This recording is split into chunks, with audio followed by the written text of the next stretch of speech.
ನಮಸ್ತೆ ಆತ್ಮೇರೆ, ನಾನು ಮಣಿಕಂಠಾಜಿ ಯೋಗೋಪಾಧ್ಯಾಯ, ಬಾಬಾಜಿ ಅಷ್ಟಾಂಗ ಯೋಗ ಮತ್ತು ನ್ಯಾಚುರಲ್ ಹೀಲಿಂಗ್ ಸೆಂಟರ್, ಕೆಂಪೇಗೌಡ ನಗರ, ಬಾಗಡಿ ಮೇನ್ ರೋಡ್, ಬೆಂಗಳೂರು. ಅನೇಕರಿಗೆ ಇಂದಿನ ಒಂದು ಜನಾಂಗದಲ್ಲಿ ಅತಿ ದೊಡ್ಡದಾದಂಥ ಸಮಸ್ಯೆ ಅಂತಲೇ ಹೇಳ್ಬೋದು. ನಿದ್ರೆ ಬರೋದಿಲ್ಲ, ನಿದ್ರಾಹೀನತಾ ಸಂಬಂಧಿತ ಸಮಸ್ಯೆ, ಇನ್ಸುಮೋನಿಯಾ. ಅನೇಕರು ನಿದ್ದೆಯ ಪ್ರತಿಶತ ಬೆಡ್ಗೆ ಹೋಗಿ ಮಲಗ್ತಾರೆ, ಹೊಳ್ಳಾಡಿದ್ರು ಕೂಡ ನಿದ್ದೆ ಬರೋದಿಲ್ಲ. ಸೊ ಈ ರೀತಿ ಸಮಸ್ಯೆಯಿಂದ ಬಳಲ್ತಾ ಇರ್ತಕ್ಕಂಥವ್ರು ಮೊಟ್ಟ ಮೊದಲನೇದಾಗಿ ನಿದ್ರೆ ಬರಬೇಕು ಅಂದರೆ ಏನು ಮಾಡಬೇಕು ಅಂದರೆ, ದೈನಂದಿನ ದಿನದಲ್ಲಿ ಪ್ರಕೃತಿನ ಫಾಲೋಪಾನ ಮಾಡೋದು.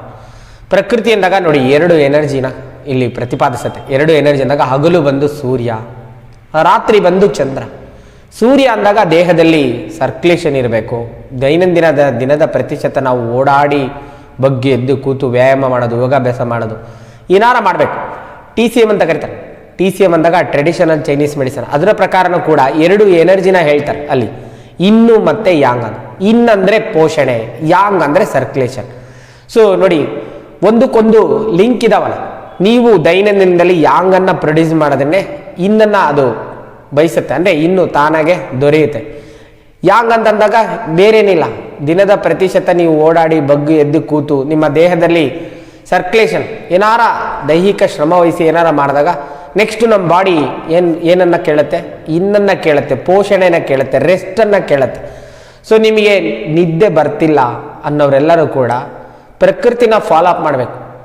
ಬೆಳಗ್ಗೆ ಎದ್ದಾಗಲೇ ಸೂರ್ಯ ಹುಡ್ತಾ ಇದ್ದಂಗೆ ನೀವು ಹುಟ್ಟುತ್ತಾ ಇದ್ದಂಗೆ ನೀವು ಬೇಗ ಎದ್ದೊಳೋದು, ಏನಾರ ವಾಕ್ ಮಾಡೋದು, ಯೋಗಾಭ್ಯಾಸ ಮಾಡೋದು, ದೈಹಿಕ ಶ್ರಮ ವಹಿಸಿ ಏನಾರ ಮಾಡೋದು. ಅಥವಾ ಏನೂ ಇಲ್ಲ ಅಂದರೆ, ನಾನು ಯೋಗ ಕಲಿಬೇಕಾದ್ರೆ ನಮ್ಮ ಗುರುಗಳು ಹೇಳೋರು, ಏನು ಕೆಲಸ ಇಲ್ಲನಾ, ಹಟ್ಟದ ಮೇಲೆ ಇರೋದನ್ನೆಲ್ಲ ಕೆಳಗೆ ಇಳಿಸು, ಅದನ್ನೆಲ್ಲ ಸ್ವಚ್ಛಗೊಳಿಸು, ಮತ್ತೆ ತೆಗೆದು ಮೇಲೆ ಹಟ್ಟದ ಮೇಲೆ ಇಡು. ಅಥವಾ ಇನ್ನೂ ಏನು ಕೆಲಸ ಇಲ್ಲ, ಪೇಪರೆಲ್ಲ ಹರಿದು ಮನೆಯೆಲ್ಲ ಅಂಡು ಕಸ ಗುಡಿಸು, ಬಗ್ಗಿ ಎದ್ದು ಅದನ್ನೆಲ್ಲ ಕಸ ಗುಡಿಸಿ ಮತ್ತೆ ಬಾಚಿ ಕ್ಲೀನ್ ಮಾಡು. ಈ ರೀತಿ ಹುಡುಕಿ ಏನಾರ ಕೆಲಸ ಮಾಡಿ ನೀವು ದೈನಂದಿನದಲ್ಲಿ ಶ್ರಮ ವಹಿಸಿ ಏನಾರ ಮಾಡಿದ್ರೆ ನೆಕ್ಸ್ಟು ನಿಮ್ಮ ಬಾಡಿ ರೆಸ್ಟನ್ನು ಕೇಳುತ್ತೆ, ನಿದ್ದೆನ ಕೇಳುತ್ತೆ, ನಿದ್ದೆ ಮಾಡಬೇಕು ಅಂತ ಅನ್ಸುತ್ತೆ, ನಿದ್ದೆ ನ್ಯಾಚುರಲ್ ಆಗಿ ಬರುತ್ತೆ. ಸೊ ಈ ರೀತಿ ಸಮಸ್ಯೆಯಿಂದ ಬಳಲ್ತಾ ಇರ್ತಕ್ಕಂಥವ್ರಿಗೆ ಮೊಟ್ಟ ಮೊದಲನೇದಾಗಿ ಇದನ್ನು ಸರಿಪಡಿಸ್ಕೋಬೇಕು. ನಮ್ಮ ದೈನಂದಿನ ದಿನದಲ್ಲಿ ಸ್ವಲ್ಪ ದೈಹಿಕ ಶ್ರಮ ವಹಿಸಿ ಏನಾರ ಮಾಡೋದು. ಅದನ್ನು ಮೀರಿ ನಿಮಗೆ ಇಲ್ಲಿ ಒಂದು ಮುದ್ರೆನ ಹೇಳ್ತೇನೆ, ಆ ಮುದ್ರೆನ ಕೂಡ ಪ್ರಾಕ್ಟೀಸ್ ಮಾಡಿ. ಹಾಗೆ ಒಂದು ಕಲರ್ ಥೆರಪಿ ಕೂಡ ಹೇಳ್ತೇನೆ, ಅದನ್ನು ಕೂಡ ಪ್ರಾಕ್ಟೀಸ್ ಮಾಡಿ. ಅದ್ಭುತವಾಗಿ ನಿದ್ದೆ ಬರುತ್ತೆ. ಸೊ ಎಲ್ಲರದು ಒಂದೇ ಸಮಸ್ಯೆನ, ನಿದ್ದೆ ಯಾರೆಲ್ಲ ಬರ್ತಾರಲ್ಲ ಅವ್ರನ್ನೆಲ್ಲ ಮಾತಾಡಿಸಿದಾಗ ಕೇಳಿದಾಗ ಅವ್ರು ಹೇಳೋದು, ಸರ್ ಮನಗಿದಾಗ ಹೋಗಿ ಬೆಡ್ಡಿಗೆ ತುಂಬ ಯೋಚನೆ ಬರುತ್ತೆ. ಯೋಚನೆ ಎಲ್ಲಿ ಮೂಡುತ್ತೆ, ಎಲ್ಲರೂ ಹೇಳ್ತಾರ ತಲೆಯಲ್ಲಿ ತುಂಬ ಬಿಡದಿರಂಗೆ ಯೋಚನೆ, ಕಂಟಿನ್ಯೂಸ್ ಆಗಿ ಚೈನ್ ಲಿಂಕ್ ಥರ ಥಾಟ್ಸ್ ಬರ್ತಾ ಇದೆ. ಅದಕ್ಕೆ ಕಲರ್ ಥೆರಪಿ ಕೂಡ ಹೇಳ್ತೀನಿ, ಹಾಗೆ ಮುದ್ರೆ ಕೂಡ ಹೇಳ್ತೀನಿ. ಈ ಮುದ್ರೆನ ನೀವು ಮಲಗುವ ಮುಂಚೆ, ಅಂದರೆ ನೀವು ಊಟಕ್ಕೂ ನಿದ್ದೆಗೂ 2 ತಾಸು ಡಿಫ್ರೆನ್ಸ್ ಇರಬೇಕು. ಊಟ ಮಾಡಿದ ತಕ್ಷಣ ಹೋಗ್ಬಿಟ್ಟು ಈ ಮುದ್ರೆನ ಮಾಡಬಾರ್ದು. ಈ ಮುದ್ರೆ ಮಾಡಿದ್ರೆ ಆಮೇಲೆ ಇನ್ನೊಂಥರ ಸಮಸ್ಯೆ ಉಂಟಾಗುತ್ತೆ. ಸೊ ಊಟಕ್ಕೂ ನಿದ್ದೆಗೂ 2 ತಾಸು ಗ್ಯಾಪ್ ಕೊಟ್ಕೊಂಡು ನಂತರ ಮಲಗೋಕ್ಕಿಂತ ಮುಂಚೆ ಒಂದು 3 ರಿಂದ 5 ಸುತ್ತು ಈ ಮುದ್ರೆನ ಮಾಡೋದು, ಒಂದು ಬ್ರೀತಿಂಗ್ ಟೆಕ್ನಿಕನ್ನು ಫಾಲೋಅಪನ್ನು ಮಾಡಿದಾಗ ನೀವು ತಕ್ಷಣದಲ್ಲಿ ನಿದ್ರೆಗೆ ಜಾರೋದು, ಗಾಢವಾದ ನಿದ್ರೆ ಆಗೋದು. ಸೊ ಗಾಢವಾದ 7 ತಾಸು 8 ತಾಸು ನಿದ್ದೆ ಮಾಡಿದಾಗ ನಿಮ್ಮ ಬಾಡಿ ಸಂಪೂರ್ಣವಾಗಿ ಪೋಷಣೆಯನ್ನು ಪಡೆಯುತ್ತೆ. ಬಾಡಿಲಿ ಏನೆಲ್ಲ ಡಿಟಾಕ್ಸಿಫಿಕೇಷನ್ ಆಗಬೇಕು ಅದೆಲ್ಲವೂ ಕೂಡ ಸುಸೂತ್ರವಾಗುತ್ತೆ. ಬೆಳಗ್ಗೆ ಎದ್ದಾಗ ಎಲಿಮಿನೇಷನ್ ಕೂಡ ಸುಗಮವಾಗುತ್ತೆ. ಅದರೊಂದಿಗೆ ಬೆಳಗ್ಗೆ ಎದ್ದಾಗ ಉತ್ಸಾಹಕತೆ ಇರುತ್ತೆ. ದಿನದ ಪ್ರತಿಶತ ನಮಗೆ ಬೆಳಗ್ಗೆ ಎದ್ದಾಗ ಜೋಶ್ ಇರಬೇಕು, ಉತ್ಸಾಹಕತೆ ಇರಬೇಕು. ಹೀಗೆ ಮಾಡ್ಬೇಕು, ಹಾಗೆ ಮಾಡಬೇಕು ಅಂತ ಕೆಲಸದ ಪ್ರತಿಶತ ನಾವು ಉತ್ಸಾಹಕತೆಯಿಂದ ತೊಡಗಬೇಕು. ಅದಕ್ಕೆಲ್ಲದಕ್ಕೂ ನಿದ್ರೆ ಚೆನ್ನಾಗಿರಬೇಕು. ಹಾಗಾಗಿ ನಿದ್ರೆ ಅನ್ನೋದು ತುಂಬ ಅಮೂಲ್ಯ. ನೋಡಿ, ನಿದ್ರೆಗೆ ಎಂಥ ಅದ್ಭುತವಾದ ಶಕ್ತಿ ಇದೆ ಇದೆ ಅಂದರೆ, ನೀವು ಸಂಪೂರ್ಣವಾಗಿ ಗಾಢ ನಿದ್ರೆ ಮಾಡಿದಾಗ ನಿಮ್ಮೆಲ್ಲ ಚಿಂತನೆಗಳನ್ನು, ನೋವನ್ನು, ರೋಗ ರುಜಿನಗಳನ್ನೆಲ್ಲನೂ ಕೂಡ ವಾಸಿ ಕೂಡ ಮಾಡುತ್ತೆ. ಅದನ್ನೆಲ್ಲನೂ ಕೂಡ ಮರೆಸುತ್ತೆ. ಅಷ್ಟು ಅದ್ಭುತವಾದ ಶಕ್ತಿ ನಿದ್ರೆಗಿದೆ. ನಿಮಗೆ ನಿದ್ದೆನೇ ಬರ್ತಾ ಇಲ್ಲ ಅಂದರೆ ಏನಾಗ್ತಿದೆ ನೋಡಿ. ಸೊ ಬಾಡಿ ಹೀಲ್ ಆಗಲ್ಲ, ಬಾಡಿ ಡಿಟಾಕ್ಸಿಫಿಕೇಷನ್ ಆಗಲ್ಲ, ನಿಮ್ಮ ಯೋಚನೆಗಳು ಹೋಗೋದಿಲ್ಲ ತಲೆಯಿಂದ. ಸೊ ಹಾಗಾಗಿ ನಿದ್ದೆ ಮಾಡೋದು, ನಿದ್ದೆಗೆ ಪ್ರಾಮುಖ್ಯತೆಯನ್ನು ಕೊಡೋದು, ಹಿಂದೆ ಹೇಳೋದ್ರಿಂದ ಎಲ್ಲನೂ ಕೂಡ ಫಾಲೋಅಪ್ ಮಾಡಿ. ಈಗ ಮುದ್ರೆ ಅಂತ ಹೇಳಿದೆ, ಒಂದು ಮುದ್ರೆ ಅದ್ಭುತವಾದ ಮುದ್ರೆ, ಮ್ಯಾಜಿಕಲ್ ಮುದ್ರೆ. ಈ ಮುದ್ರೆನ ನೀವು ಪ್ರತಿದಿನ 5 ರಿಂದ 10 ನಿಮಿಷ ಅಭ್ಯಾಸ ಮಾಡ್ತಾ ಇದ್ದಂಗೆ ನಿಮ್ಮ ದೇಹದಲ್ಲಿ ರೋಗ ನಿರೋಧಕ ಸಾಮರ್ಥ್ಯತೆ, ಇಮ್ಯುನಿಟಿ ಬೂಸ್ಟ್ ಆಗುತ್ತೆ. ಹಾಗೆ ನಿಮ್ಮ ದೇಹದಲ್ಲಿ ಪ್ರತಿದಿನ ಈ ಮುದ್ರೆನ ಅಭ್ಯಾಸ ಮಾಡೋದ್ರಿಂದ ನರ್ವ್ ಸಿಸ್ಟಮ್, ಅಂದರೆ ನರಮಂಡಲದ ವ್ಯವಸ್ಥೆಯಲ್ಲಿ ಏನಾರ ಪ್ರಾಬ್ಲಮ್ ಇದ್ದರೆ ಅದನ್ನು ಸರಿಪಡಿಸುವಲ್ಲಿ, ನಿಮ್ಮಲ್ಲಿ ಆಂಗ್ಸೈಟಿ ಇದ್ದು ಸ್ಟ್ರೆಸ್ ಇದ್ದರೆ ಅದರಿಂದ ಹೊರ ಬರಲಿಕ್ಕೂ ಕೂಡ ಈ ಮುದ್ರೆ ಸಹಕಾರಿ.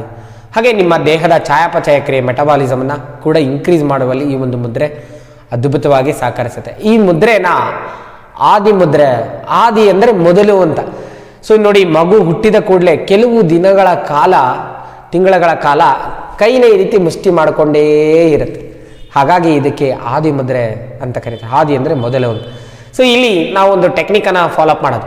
ಹೇಗೆ ಮುದ್ರೆ ಮಾಡೋದು ಅಂದಾಗ, ನಿಮ್ಮ ಹೆಬ್ಬೆರಳನ್ನು ಒಳಭಾಗಕ್ಕೆ ಈ ರೀತಿ ಮಡಚಿ ಮುಷ್ಟಿ ಕಟ್ಟೋದು.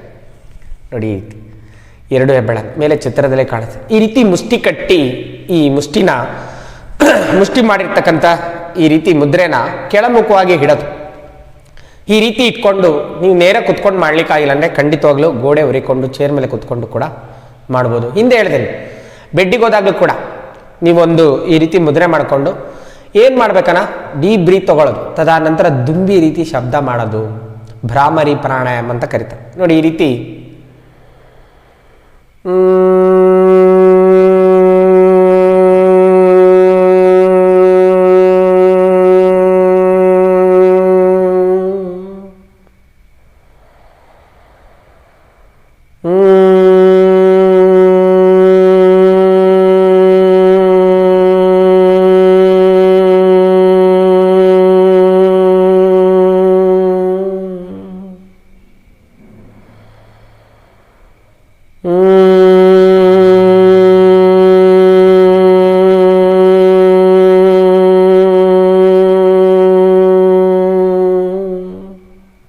ಫಸ್ಟು ಡೀಪ್ ಬ್ರೀತ್ ತಗೋಬೇಕು, ಮುದ್ರೆ ಮಾಡ್ಕೋಬೇಕು, ದುಂಬಿ ರೀತಿ ಶಬ್ದ ಮಾಡೋದು. ಹಲ್ಲೊಂದಕ್ಕೊಂದು ತಾಗಬಾರ್ದು.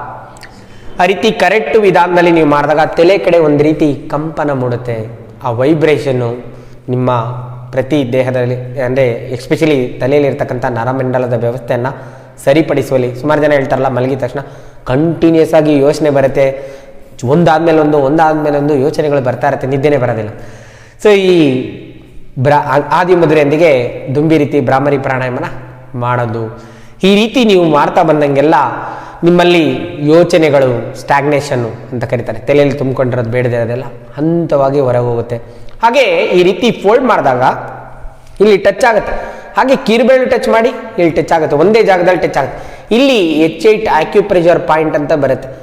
ಯಾರಿಗಾರ ಅಧಿಕ ಅಂದರೆ ಪಾಲ್ಪಿಟೇಷನ್ ಜಾಸ್ತಿ ಇರೋದು, ಭಯ ಆಗೋದು, ಆತಂಕ ಆಗೋದು, ಈ ರೀತಿ ಇದ್ದಾಗಲೂ ಕೂಡ ಆನ್ಸಿಟಿ ಅಂತ ಕರೀತಾರೆ. ಅದರಿಂದ ಸಮಸ್ಯೆಯಿಂದ ಕೂಡ ನೀವು ಹೊರಬರುವುದು. ಈ ರೀತಿ ಮಾಡಿದಾಗ ಕರೆಕ್ಟಾಗಿ ಅದು H8 ಪಾಯಿಂಟನ್ನು ಟಚ್ ಮಾಡುತ್ತೆ.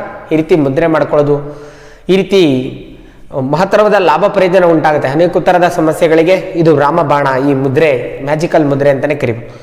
ಸೊ ಈ ರೀತಿ ಮುದ್ರೆನ ಪ್ರತಿದಿನ ಮಾಡೋದು. ಬೆಳಗ್ಗೆ ಒಂದು 5-6 ಸುತ್ತು, ಒಂದು 8-10 ಸುತ್ತು ಈ ರೀತಿ ಮುದ್ರೆಯೊಂದಿಗೆ ಡೀಪ್ ಬ್ರೀತ್ ತಗೊಳ್ಳೋದು.